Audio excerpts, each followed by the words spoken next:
Hello, my dears. How are you doing today? Well, I hope it's a wonderful day for you.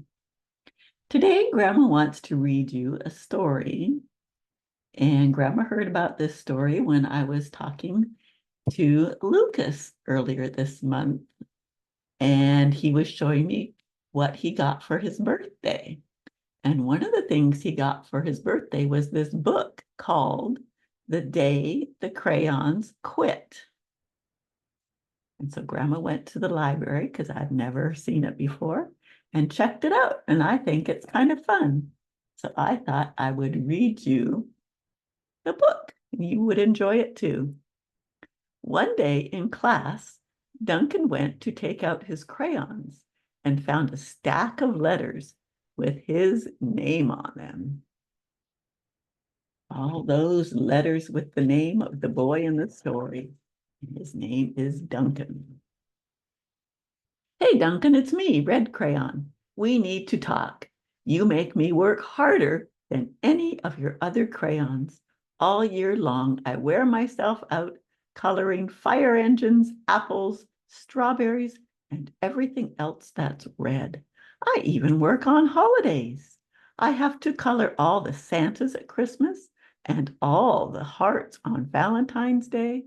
I need a rest. Your overworked friend, Red Crayon. See all those things that Duncan colors red? That's a hard-working crayon. You're the color red. Dear Duncan, all right, listen.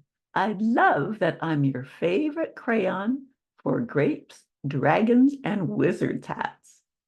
But it makes me crazy that so much of my gorgeous color goes outside the lines. If you don't start coloring inside the lines soon, I'm going to completely lose it. Your very neat friend, Purple Crayon. Goes outside the lines a little bit, but hey, when you're learning how to color, that happens and that's okay.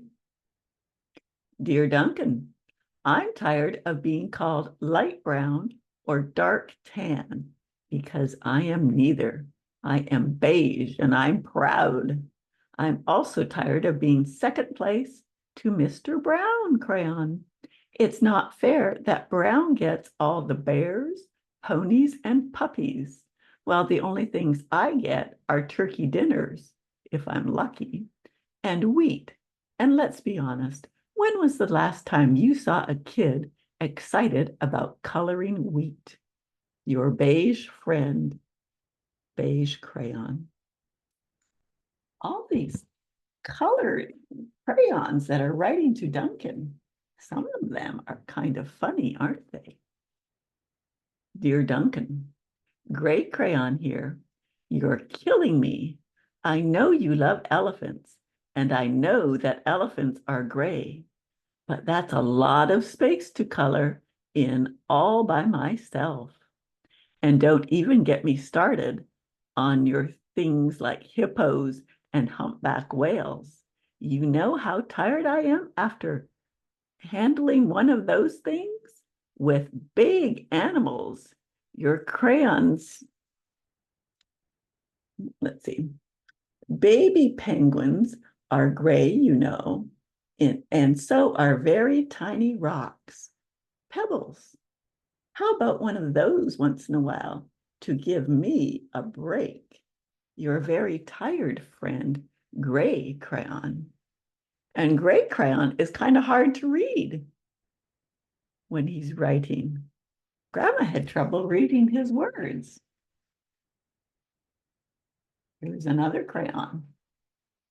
Dear Duncan, you color with me, but why? Most of the time, I'm the same color as the page you are using me on, white. If I didn't have a black outline, you wouldn't even know I was there. I'm not even in the rainbow. I'm only used to color snow or to fill in empty space between other things. And it leaves me feeling, well, empty. We need to talk. Your empty friend, White Crayon. In order to see her, She had to write on black paper. And see that cat in the snow? If you didn't see her eyes and her nose and her whiskers, you wouldn't even know she was there. Poor white crayon. Here's another one. Hi, Duncan. I hate being used to draw the outline of things, things that are colored in by other colors, all of which think they're brighter than me. It's not fair when you use me to draw a nice beach ball and then fill in the colors of the ball with all the other crayons. How about a black beach ball sometime? Is that too much to ask? Your friend, Black Crayon. Have you ever seen a black beach ball? Black Crayon wants to do other things, doesn't he? Dear Duncan, as Green Crayon, I am writing for 2 reasons. One is to say that I like my work. Loads of crocodiles, trees, dinosaurs, and frogs. I have no problems and wish to congratulate you on a very successful coloring things green career so far.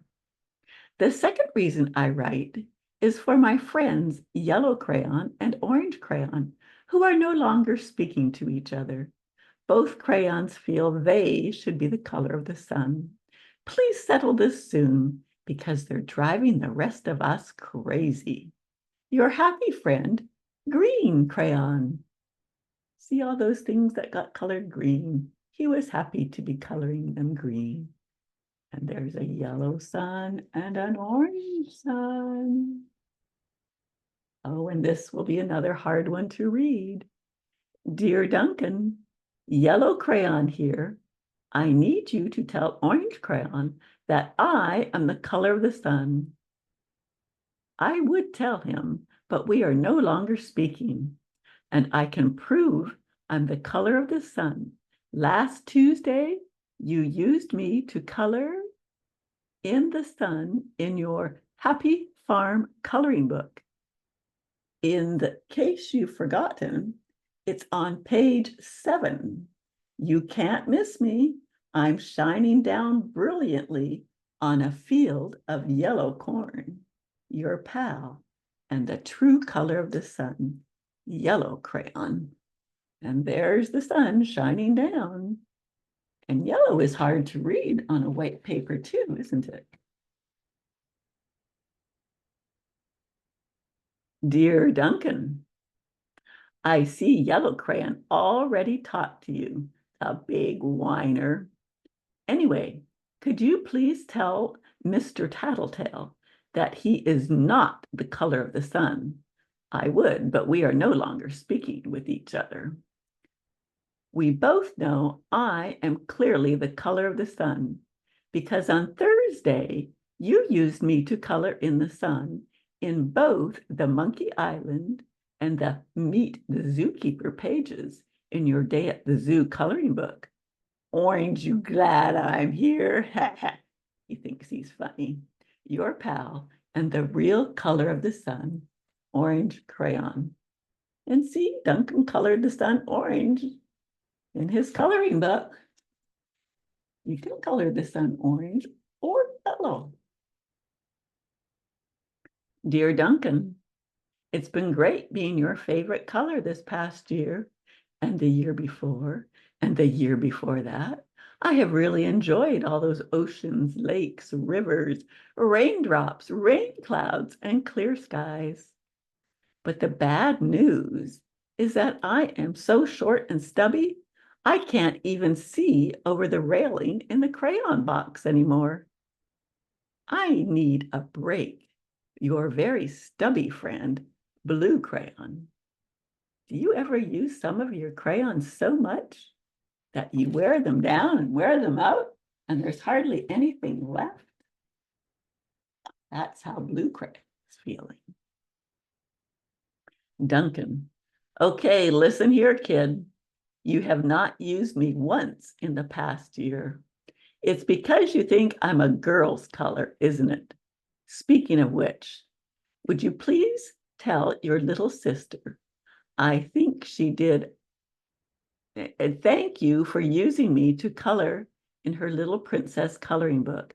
I think she did a fabulous job of staying in the lines. Pink is also hard to read. Now, back to us. Could you please use me sometime to color the occasional pink dinosaur or monster or cowboy? Goodness knows they could use a splash of color. Your unused friend, Pink Crayon. Have you ever seen a pink cowboy or a pink dinosaur? Pink princesses, you see them all the time, don't you? Pink wants to be used more. Hey, Duncan, it's me, Peach Crayon. Why did you peel off my paper wrapping? Now I'm naked and too embarrassed to leave the crayon box. I don't even have any underwear. How would you like to go to school naked? I need some clothes. Help! Your naked friend, Peach Crayon. Oh, there he is, peeking out of the crayon box. Do you ever pull the wrapping paper off of your crayons? Poor Peach Crayon. He felt naked. Well, poor Duncan just wanted to color. And of course, he wanted his crayons to be happy. And that gave him an idea. See all those letters he read from his crayons? He's wanting to make his crayons happy. When Duncan showed his teacher his new picture, she gave him an A for coloring. Do you see all those things that he drew using all of his colors? Have you ever seen a kind of a red elephant or a blue crocodile? Yeah, he was trying to use all of his crayons in different ways. And his teacher gave him an A+ for creativity. There was Duncan, was using all of his crayons so that they wouldn't quit. Do you like to color? Coloring is something fun to do. Even when you get older, it's sometimes fun to color. Well, I hope you have fun coloring, and I hope you remember that Grandma loves you, and I'll come and tell you a story again later. Bye.